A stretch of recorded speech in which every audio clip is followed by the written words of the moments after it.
Welcome back to Startup Street. India's snacking industry is poised to touch $30 billion by 2026, and health-conscious consumers are driving a $6 billion healthy snacking segment currently. Homegrown brands are stepping up to meet this demand, and one such brand that is making waves is Madmix, a millet-based snack company. Madmix claims it is redefining affordability and nutrition. To tell us how, joining me now is its founder, Gaurav Palrecha. Gaurav, welcome to Startup Street. Millets have become increasingly popular, and Madmix is leveraging that trend. In just 14 months, you've expanded operations not just in India, but globally. I believe you've crossed 50K in monthly unit sales. You're in a competitive sector. So tell us, how do you plan to disrupt the space? What is your playbook? Thank you so much for having me on this segment. Disruption is the core DNA of Madmix. We've been live in the market for the last 14 months, and we've received a lot of love from the consumers. There have been certain points that have helped us be a little different from all the other large FMCG brands or our competitors, which has been the millet grain products, our GTM, where we are placing our packets, and the affordability. Sure. When I talk about... Sorry. No, go ahead. Yeah. So when I talk about our millet-based products, India is currently seeing a massive trend of millet snacks.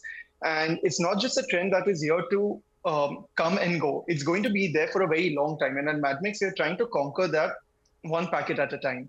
When we talk about our GTM, we at Madmix try to be a little different by not just going to a general trade or a modern trade placement. We do alternate channel, which is school, colleges, hospital, canteens.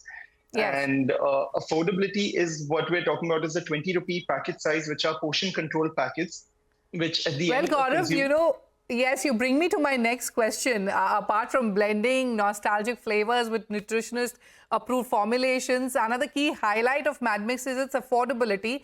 Like you just mentioned, at just 20 rupees per pack, you're making healthy snacks accessible. How have you managed to keep the pricing so competitive?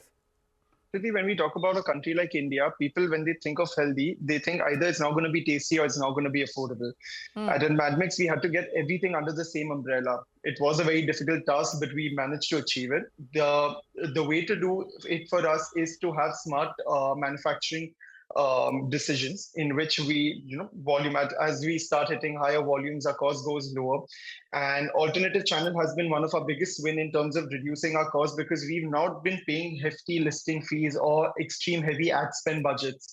And that helped us save a lot of money, which again, we put it back into our manufacturing to ensure that we are stocked up at every given point.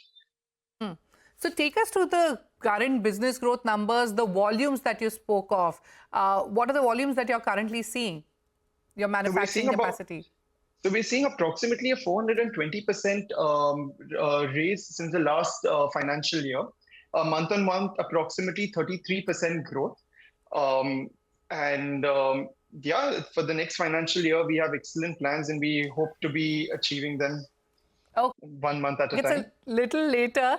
But Gaurav, you currently offer about 20 SKUs. What are your best sellers? Also be here, Madmix Pan Pops are a favorite at Tihar Jail. So what is driving Madmix popularity, especially in niche markets like hospitals, schools, and even, correctional facilities? The government of India had banned packaged foods in all schools, colleges, and hospital canteens in 2019. That's when we thought about launching Madmix at an affordable price. The idea was that an average student was asked to consume makhanas or those puffs which were out of the budget. So that's when an average student is always in love with the Western world snack. That's where we developed our texture, the crunch, similar to that, but of course with the base of millets. Our best-selling SKUs today are our bhujias and the raisins.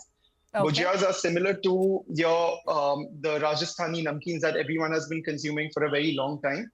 For adding a nostalgia touch, we have Maggi-flavored bhujia with Indian masala. So, when you consume it, it just takes you back to your childhood.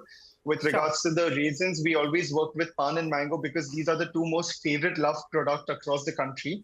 And especially why we wanted to enter into the correction facility, because inmates love pan, but that was a product that they could not get for a very long time until they were back out into the society. But with pan raisins, having it on a daily basis is like a buddy in your pocket. So that worked well. Very quickly, if you could answer my next question, you're currently available in over 5,000 outlets and in global markets like Nepal, Hong Kong, New Zealand, and the US as well. So take us through your current business growth numbers and also what's next for the brand's international growth, especially. What new markets are you eyeing? So currently, we're trying to conquer the markets that we are there in. We're looking at additional markets such as Australia, New Zealand, Japan, and Fiji, basically where the Indian diaspora is looking for a healthier alternative to the regular snacks that they've been consuming on a daily basis. In terms of what lies ahead for Madmix is we want to play around with a similar nostalgic feel. Whatever an average consumer is used to consuming on a daily basis, we want to bring that with a fun madness bit to it in the Madmix version. And that's what we've been planning to do. All right. So very quickly, if you could tell us what's in the pipeline in terms of new product innovations and also elaborate on Madmix's ambition to become a 100 crore rupee plus brand in 5 years. What's the plan there? So in the pipeline, we currently have Anardana raisins. So the minute you bite into it, it'll give you a burst of Hajmola. We have a millet bale, which is similar to the traditional bale in the market, but we give it with a touch of baked bhujiyas and baked peanuts inside. And we have a lot more SKUs coming up in near future. And with regards to reaching 100 crore ARR, with our existing channel where we're selling, we just have to conquer that. And I think we'll be able to reach the numbers soon.